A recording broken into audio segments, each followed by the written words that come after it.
State secretary ആയിട്ടും പല നിലകളിലും എൻ്റെ സഖാവിനെ പോലെ തന്നെ ഉണ്ടായിരുന്നു. അതുകൊണ്ട് ഞാൻ എന്നും സഖാവിനെ ഞാൻ VS-നെ എൻ്റെ മനസ്സിൽ ഓർക്കുന്നത് ഏറ്റവും ബഹുമാനത്തോടും സ്നേഹത്തോടും കൂടിയാണ്. വലിയ വിഷമമുണ്ട്. വിയോഗം എന്ന് പറഞ്ഞാൽ മരിക്കാതിരിക്കാൻ ഇങ്ങനെ അയാൾ അദ്ദേഹം ഉറയായി കിടക്കുന്നു. വിയോഗം എല്ലാവരെയും വിഷമിപ്പിക്കുന്ന സങ്കടപ്പെടുത്തുന്ന കാര്യമാണ്. ഞാനും എൻ്റെ അനുശോചനം ആ കുടുംബത്തോട് അറിയിക്കുന്നു, എൻ്റെ അനുശോചനം. പിന്നെ ഞങ്ങൾ എന്തെങ്കിലും എനിക്ക് ആവശ്യമുണ്ടെങ്കിൽ ഞാൻ സഖാവിനെ വിളിക്കും, അത്രയേ ഉള്ളൂ. ആവശ്യത്തിന് മാത്രമേ സംസാരിക്കുള്ളൂ.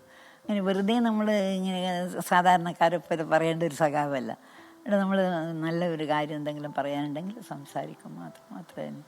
ഇങ്ങനെ കുടുംബമായിട്ടും ഞാനും അദ്ദേഹത്തിന് ഭാര്യയായിട്ട് ഞങ്ങൾ ആവശ്യമുണ്ടെങ്കിൽ സംസാരിക്കും. പിന്നെ മകൻ അരുൺ എൻ്റെ വലിയ ഒരു എൻ്റെ മോനെ പോലെ എനിക്ക് അരുൺ ഞാൻ വലിയ ഒരു സ്നേഹത്തോടെ പലപ്പോഴും ഞാൻ മോനേന്ന് വിളിച്ചിട്ടാണ് ചോദിക്കുക എങ്ങനെയുണ്ട് അച്ഛനെന്ന്. അങ്ങനെ എപ്പോഴും വിളിച്ചിട്ട് അന്വേഷിക്കും. അങ്ങനെയാണ്. പിന്നെ പിറന്നാൾ ദിവസം ഞാനായിരിക്കും ഏറ്റവും ആദ്യം വിളിക്കുന്നൊരു വ്യക്തി. അങ്ങനെ എല്ലാ നിലയിലും ഞാൻ എപ്പോഴും അദ്ദേഹത്തെ ബഹുമാനിക്കുന്ന ഒരു ആളാണ്.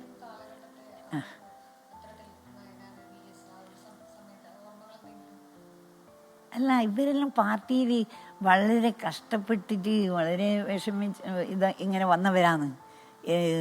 സുഖിച്ചിട്ട് വന്നവരല്ല, വളരെയേറെ കഷ്ടപ്പാടുകളെല്ലാം സഹിച്ചിട്ടാണ് അവർ ഇന്ന് ഈ കാണുന്ന VS-ൻ്റെ പേരായാലും സഖാവൻ ആയാലും എല്ലാം അവർ വളരെ കഷ്ടപ്പെട്ടിട്ട് പാർട്ടിയിൽ ഉയർന്ന സ്ഥാനങ്ങളിൽ എത്തിയവരാണ്. അതാണ് അവരുടെ ഗുണം.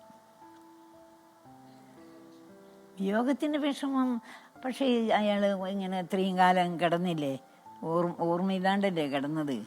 അത് നമുക്കെല്ലാം ഒരു വിഷമമുള്ളൊരു കാര്യമാണ്. പക്ഷേ എങ്കിൽ തൊഴിലാളി വർഗത്തിന് വേണ്ടി നന്നേ നിലകൊണ്ട ഒരു നേതാവായിരുന്നു. അല്ല, ആ രീതിയിലെല്ലാം എന്താ ഇപ്പം ഞാൻ പറയേണ്ടത്, ഇവരെല്ലാം തന്നെ പാർട്ടികളിലും ജനങ്ങൾക്ക് വേണ്ടി ജീവിച്ചവരാണെന്ന് എനിക്ക് പറയാനുള്ളൂ. എൻ്റെ സഖാവടക്കം ഞാൻ നേതാക്കന്മാർ, ഈ പാർട്ടി സഖാക്കൾ, ഈ VS എല്ലാം ഇവർ ജനങ്ങൾക്ക് വേണ്ടി ജീവിച്ചവരാണ് ഇവർ. അതാണ് അവർ സ്വന്തം മക്കളെയല്ല ഇവർ നോക്കിയത്, പാർട്ടിക്ക് വേണ്ടിയിട്ട് ജീവിച്ചവരാണ്. അതാണ് ഇവരെ ഗുണം. പിന്നെ അതേ എനിക്ക് പറയാനുള്ളൂ. പാർട്ടിക്ക് വേണ്ടി ജീവിച്ച സഖാക്കളുടെ പാവപ്പെട്ടവരെ വിഷമം ഓർത്തിട്ട് തന്നെയാണ് ഇവർ ഇത്രയും വരെയും എന്താ പറയേണ്ടത്, ആ ഒരു കാലഘട്ടം മുഴുവൻ പാർട്ടിക്ക് വേണ്ടി ജീവിച്ചവരല്ലേ ഇവർ.